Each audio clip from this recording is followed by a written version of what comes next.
we were in Fairmont, in Charleston, and the guy says, Mitch Vingle, Bernie, Mitch was saying, I said, oh, Mitch, you should have known his father, the real coach. He says, who was the best coach? I said, hands down, Nick Sr. Hands down. And let me tell you, the same thing. There was a man, bought a bus. Carrie's going to tell you the story. We didn't have Pop Warner team. I was a little bit too old. I missed that. So, but anything, Nick bought an old school bus, and in that school bus, as I recall, it was black, and the interior was black, and it wasn't orange, and then you had painted in black all the sayings, that whether it be Nick Sr. or my dad or anybody, A. James, they all had sayings, little things. What makes you great, little different things you shouldn't do, and the grass is greener, and this and all this kind of stuff. Anyway, that little bus went around and picked up. If you were in Carolina, if you were over in Farmington up in number 9, wherever you were, that bus would come and get you. And that bus would take you to practice, and that bus would bring you home. He did that on his own dime. And he made mountains out of men, out of kids. And that's where this one gets it. So he is a product of his environment. He's a product of West Virginia. But also, we've got some people here that know him as well as I know him, if not better, worked with him and played with him and all that. But we have other people that have done so well. And the brother will tell you about, out of that little Pop Warner team, 3 All-Americans. 3 All-Americans off that little Pop Warner team at WVU. Nathaniel Stevens, Nate Stevens from Farmington, number 9. Charlie Miller, Carolina. Charlie Miller, Carolina, correct? Worthington. And then Kerry Marbury. And the rest is history. So we had 3 All-Americans that Nick Saban Sr. kind of picked up as little kids running around those neighborhoods and molded into men. And for that, I know their lives have changed, and they never forget that. And they owe it all to what this man's father and his upbringing and made him what he is, and made Deanie what she is, and the entire family over here has to be extremely proud. But we all are. We're just so glad to get him back home. So with that, without further ado, I have a special person to introduce that's going to do the honors. Kerry Marbury. I think we all know Carrie, and we follow Carrie's career. Carrie has been unbelievable. And Carrie's been on the mountaintop, and he's been in the valley. But he's seen both sides. And the bottom line is, he's a better man today, and there's a lot of people, and a lot of young people that come to this university that are better people because they have known Kerry Marbury. And I think Nick will tell you the same. So without further ado, let me introduce Kerry Marbury to you, our own Kerry Marbury.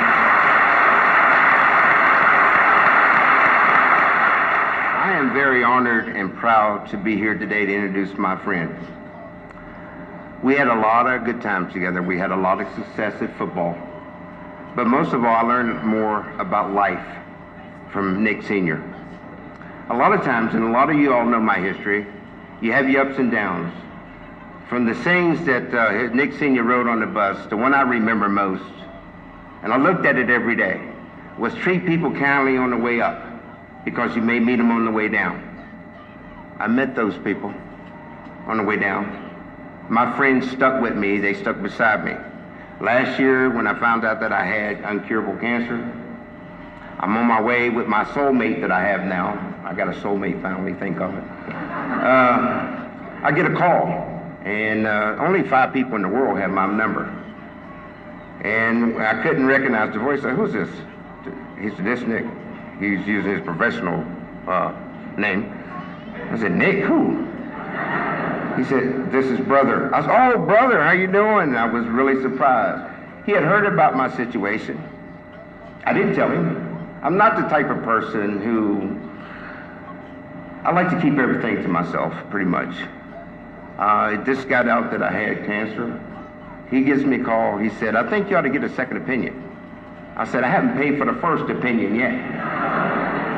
So he said, I got a doctor down in Birmingham. I need you to go. I'll hook it up with a trainer. And I went down there. He was there for me when I needed him. That's what I learned from the way we were raised under his dad. His dad was like our dad to everybody. He took good care of everybody.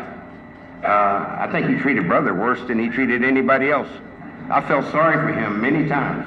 He worked hard. He had to go play football, practice till dark, go back to the filling station, work, sometimes go and work the Dairy Queen. But look where he is now. We developed character under him. Not all of us got it, but some of us did. And I'm glad that I got it. Because sometimes you may deviate from life's chosen plans, but those morals and values that were instilled in you as a kid, they'll come back to you at some point in life, and that's how I was able to come back. And I was very proud after doing the hardships I've had. I was very proud that I was able to go back to my environment and recoup and put that behind me and move on. I've moved on. I have friends who stuck beside me, and that was important to me. When you're down and out, you don't need friends when you're on top. When I was playing professional football, when I was running touchdowns down W, everybody wanted to jump on the bandwagon. When they were losing, I was with him. And everybody wants to be a part when they won the national championship. Everybody wants a piece of you. But I want people there with me when I'm down and out, when I'm on rock bottom. That's where you need friends. And that's when I had my friend came to my rescue. I am very proud to be his friend. I was down in Alabama, and I was outside doing something, and the guy that worked for him, Cedric, he come outside looking for me, running out. He said, Coach, you need to be back inside. For what? I don't like that kind of stuff. That's not me. You need to come back inside. When I get back inside, he was speaking to Nick's kids, his group that he has down in Alabama. And as soon as I got there, he said, I wanted to introduce you, this is my best friend over here. That's very important to me to know that he's still, and I consider him my best friend. We don't talk on the phone every day. We don't email each other every day. I know he's busy. I don't bother him. But when I need him, he's there. And that's what a friend's about. Without further ado, I'd like to introduce you to my best friend, Nick Saban.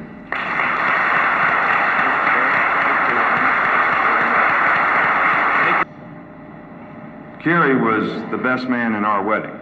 You know, Terry was the queen bee, the East Fairmont band and all that, and I was always after her, but I was the best man in his wedding, and he was the best man in our wedding. But the story I have to tell about, we were young, when both of us were young when we got married, is when he got married and we were there, we all kind of got together and everybody left, and it's just the two of us. And we thought, like everybody, that he and Diane would be going on their honeymoon. And Carrie looks at me and says, we're going to go to the drive-in. Would you all like to go with us?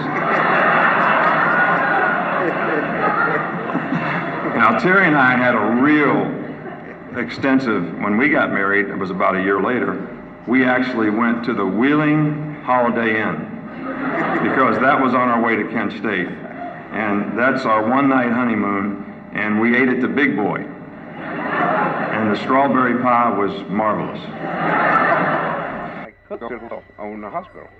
But she came and got me, and she asked me, she said, Carrie, what are you doing tonight?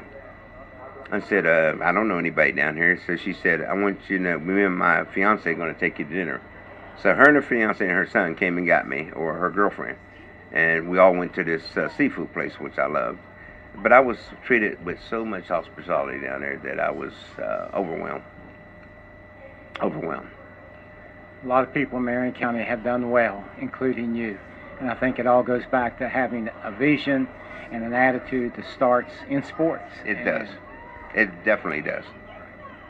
So tell me what your position is here at Fairmont State now. I'm now the safety director here at the college. I love my job. I love this college. I love the fact that they gave me a chance, second chance at life. And I will always be very, very grateful for what they did for me. And I don't take that lightly because I don't think too many other people would have been willing to take a chance on me at that time in my life. But Dr. Dillman, who was the president at the time, and Dr. Edwards, who was like my daddy, they did wonders for me. And I really do appreciate what they've done. And I like West Virginia. I love West Virginia. I always say that the only person that loves West Virginia more than myself is A. James Manchin. I love that everywhere he went, he always lauded West Virginia. You know, I love that because he used to speak to us when we were playing Pop Warner. He came to give our motivational speeches. Yeah. And I loved it. And he had me fired up. He's the only guy that could fire me up because I didn't get too excited at W or anywhere else I went. Pre-game warm-ups and all that pre-game talks. AJ had it. And every time he talked about West Virginia, I never lost sight of that. Well, Carrie, thank you very much. And thank you for introducing Coach Saban. And thank you for your career. No problem. And we know that you're helping a lot of people now in other ways than just sports. Definitely. And that's good. God's plan for me.